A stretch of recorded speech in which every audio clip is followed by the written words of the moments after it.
In the distant future, Earth has been fully conquered by the evil Kisaragi Corporation. Now, the supreme leaders of that same organization have set their sights on new planets that they want to dominate and conquer. They send a special soldier called Combat Agent 6 on a mission to find a planet that's rich enough to be conquered. Agent 6 has the mission to land on a new world, set up a base of operations, and prepare it for invasion. The corporation threatens Agent 6 that if he doesn't comply, he'll be fired when the evil corporation moves away from Earth. Agent 6 accepts the new job, and with a small robot girl called Alice, he makes his way to a new planet. When they arrive on this new planet, they see that it's very similar to Earth. It has a stable atmosphere. Upon arrival, 6 decides that this is enough information and he just wants to return to Earth. But Alice warns him that they at least need to establish a base of operations here. They also need to earn more evil points, a currency from the Kisaragi Corporation that allows them to buy weapons. Soon, Alice and 6 are attacked by several monsters, but the two of them manage to outrun the monsters and find a way to the Kingdom of Grace. This world's kingdom is commanded by a commander called Snow.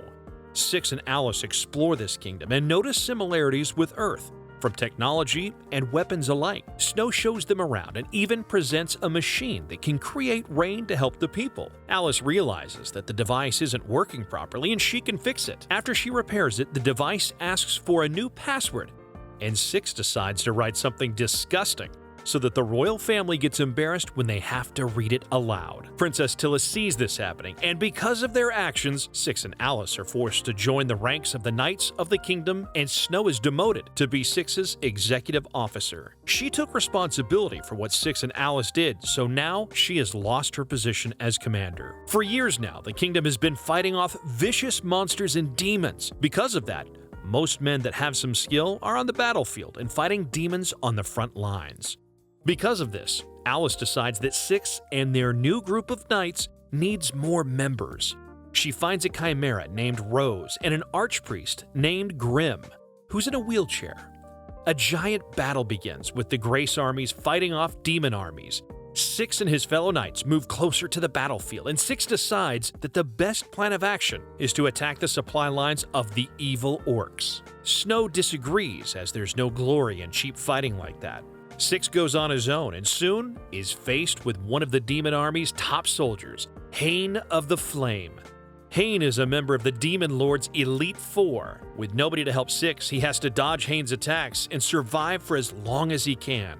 Things go from bad to worse when Gandalcand, another member of the Elite Four, shows up and crushes Grim with his giant weapon. 6 and his group try to fight off Gandalcand, and soon the Demon Lord calls back all of the soldiers to retreat. 6 is sad about what happened to Grim, but Snow informs him that they can take Grim to a nearby church where Grim can be resurrected. The group waits until Grim is fully revived, and then they drive her back to the kingdom. 6 is proud of his recent accomplishments in battle, and he brags to the other knights. Also, Alice and 6 have a plan to indoctrinate Rose into the Kisaragi forces. Their method of doing that is to force her to eat a grasshopper, even though she's disgusted by bugs of any kind. Before they can accomplish that goal, 6 and his group are called on to another mission. This time, Tillis' brother, who's referred to as the Chosen One, has been wounded in battle against a couple of strong demons. Tillis' brother was going on a special mission to a large tower deep within enemy territory where they were supposed to retrieve a secret weapon that could potentially defeat the Demon Lord. 6 tries to come up with a plan, but the knights and soldiers of the kingdom have already decided to do a full frontal attack on the tower. 6 and his group of knights decide to approach the tower using stealth. They wait under the cover of darkness, and then with a special gun, they create handholds and start climbing the tower. 6 reaches the top of the tower first, and it's there where he fights a couple of demons. He kicks one of the demons so hard it falls over the ledge down into the abyss, and then 6, using big rocks, knocks out the other demon. The demon who fell down the tower returns and finds 6 holding the other demon hostage. 6 demands that they take the treasures from the tower in exchange for the demon's life.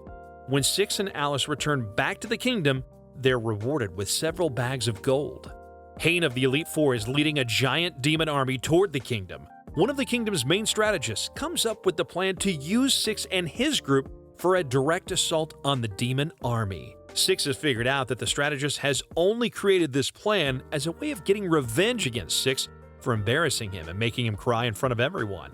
The kingdom's forces reach the battlefield, and almost immediately they're faced with a giant rock troll. Six and his group decide to fight all the demons, but leave the rock troll to the kingdom's soldiers. Alice tries to find C4 explosives to fight the troll. Six is then forced to face the troll alone because the soldiers failed in their fight. Six tries to fight off the troll as long as he can, even charging up his suit, but Alice brings the C4 explosives just in time.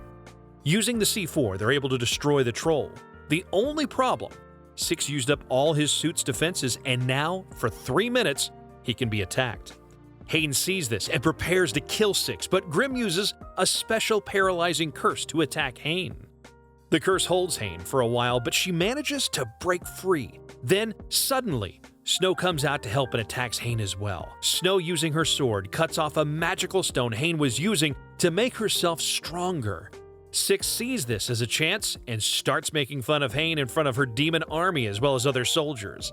After the battle, the strategist finds Snow and tries to propose a plan to frame Six for being an enemy spy. Snow takes the money from the strategist but doesn't plan to betray Six. That is until she hears Six and Alice talk about them being spies for Kisaragi. After a while longer with the kingdom, Alice and Six finally decide to leave. After their departure, Snow gets back her old position as commander of the Royal Guard.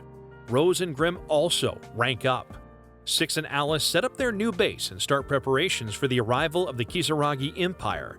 The only problem is that the portal that they need to set up between worlds needs at least a month to work. Alice informs Six that the demon army will attack before the portal is fully operational. Six decides to acquire more evil points by becoming more infamous in this world. He exposes himself in front of several people, but it backfires when people start making fun of him.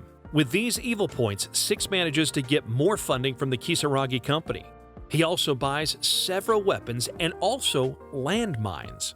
Six then takes the landmines and buries them on the path that leads directly to the castle of the kingdom. When Alice and Six go back to the kingdom's town, they hear the news that the Chosen One has been missing for a few days and was last seen fighting one of the Elite Four. Alice and Six plan to run away to another town, but then suddenly Princess Tillis shows up and begs them for their help. The final battle with the demon army is approaching, so Six and Alice decide to stay and help. Six and Alice stay by Tillis' side as the next day comes and the demon forces approach the kingdom. The demon army has several giant rock trolls, countless warriors, and is being led by Hayden and Gandalkand. But as the demon army approaches, all those landmines that Six and Alice set up come in handy as they start exploding. This causes the demon army to slow down and delay the attack. After the demon army manages to recover from the damage from the landmines, they begin invading the kingdom capital. Hayden wants to face off against Six because he humiliated her. Rose and Grim try using their powers to hold off the demon soldiers and trolls. Six and Alice decide to take Princess Tillis and escape the capital. They're found by Snow. She convinces them to stay and fight for the kingdom. Six has to get more evil points to buy a weapon, so he pulls down Snow's pants as an evil deed. This gives him enough points to buy a giant rifle. With the rifle, Six kills all the rock trolls. Hayden and Gandalkand catch up to Six and his group, and they attack. Six activates his suit's full power and summons a giant chainsaw blade. With this, he manages to destroy every enemy that comes at him. Hayden gets scared, but Six offers her mercy and a 1-month-long alliance. Hayden and the rest of the demon army leave the capital, and Six and Alice decide to remain with the kingdom for a bit longer. That's the first part of the recap of Combatants Will Be Dispatched. As usual, we'll be bringing the second part of this soon, so make sure to stay subscribed for more updates and anime recaps just like this one. If you enjoyed the video, make sure to drop a like to support us. That's it for today, anime fans, and I'll see you all in the next video.